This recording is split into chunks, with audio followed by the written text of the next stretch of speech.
I 22 male caught my GF now ex of 3 years 22 female, sleeping with my best friend of 7 years, now also ex, 22 male violence was almost had.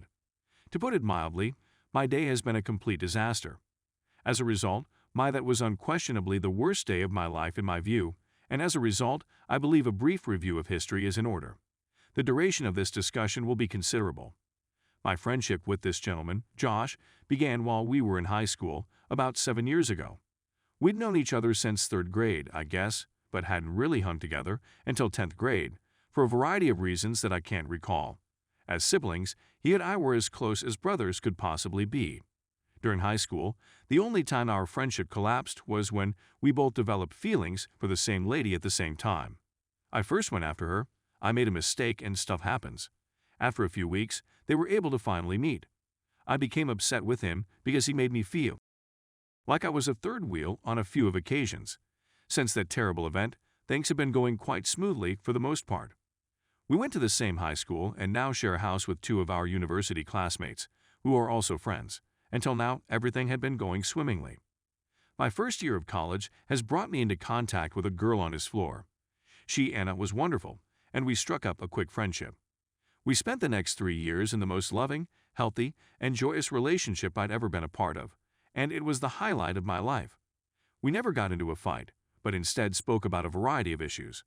We might sit and enjoy one another's company for extended periods of time, or we could just have a good time with each other by being silly.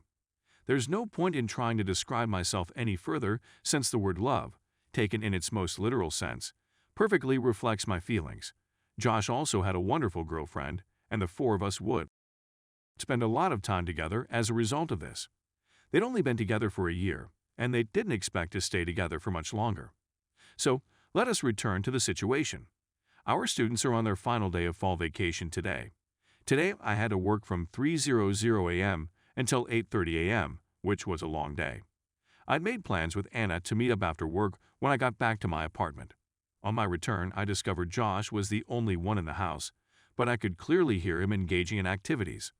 I also saw that my girlfriend's footwear were on the ground.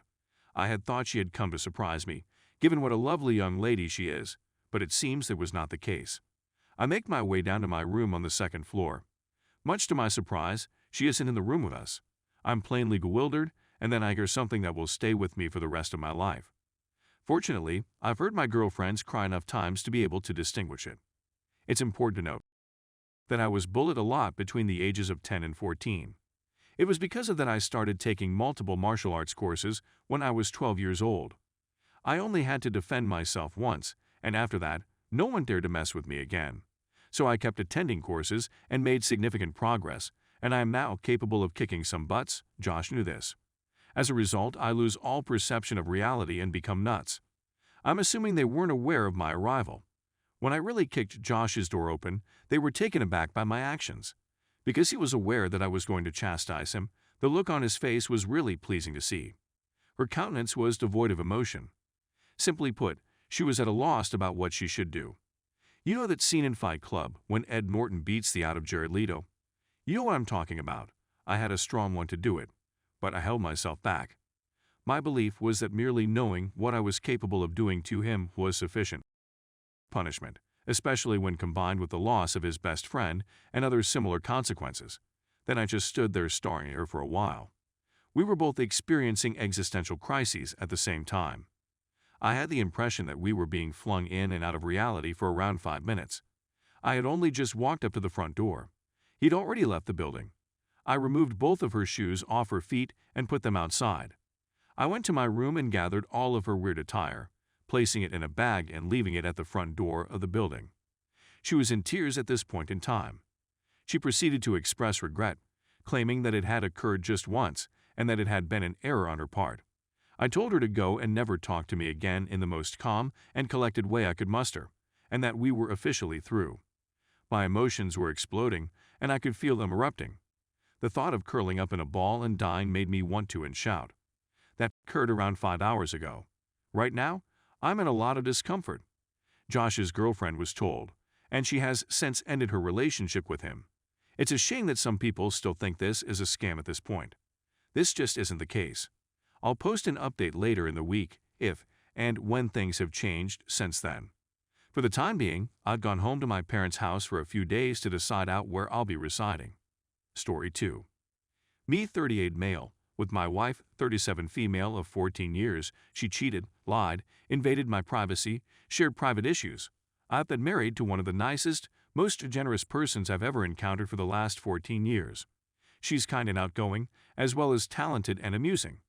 Everything went well for the most part, despite communication difficulties. It's mostly due to the fact that I'm the polar opposite, an introvert and a private person. The first issue is as follows.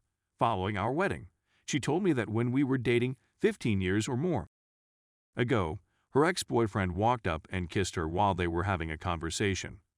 I was overjoyed when she informed me, but something about the way she told me made me feel a little uneasy. It was about 7 months ago when I found what it was. It was because of her sorrow that she came clean and told me that she had kissed him, not the other way around. She said that she kissed her ex because she had feelings for him and wanted to express them. It was only after kissing him that she realized she hadn't done so. A few things were causing me irritation. She was the one who cheated on me initially. Second, she lied about what happened for 15 years about what happened. My wife and I had already built a life together, kids, home, dog business, when this happened, and I don't believe it would have happened had she not notified me immediately away. My life would be considerably different right now. Because that sort of content is tough for me to digest, I had a terrible time with it. At first. According to her latest statements, she has shown no regret for what she has done. That she believed something positive came out of it, in the sense that she realized she no longer had feelings for her ex-boyfriend. Moment 1. WTF is going on? Another issue is that my wife opted to encroach on my personal space just a few days after she had told me the truth. She'd been aware for some time that I had a problem with porn, so she set up DNS tracking and started keeping track of my whereabouts online. Upon her return to me after a week, she told me that porn was a bigger issue for her than kissing a guy 15 years before. She recently said that she believed it was an act of adultery and that she wanted to talk about it. My advice to her was that she should take a step back and come to a full stop. That she had the authority to persuade me that kissing a guy wasn't a big deal was beyond me. A dilemma had been hurting me for 15 years, and I wasn't ready to move on to other matters. At that point, this was especially true when it seemed that she was merely seeking to deflect my focus away from my current issue. In addition, I was outraged that she had intruded on my personal space. I have nothing to hide, and you should neither, she said emphatically. WTF moment number 2. Now we're at a standstill, and I'm furious because she's cheating, lying, dismissing my sentiments, and violating my private.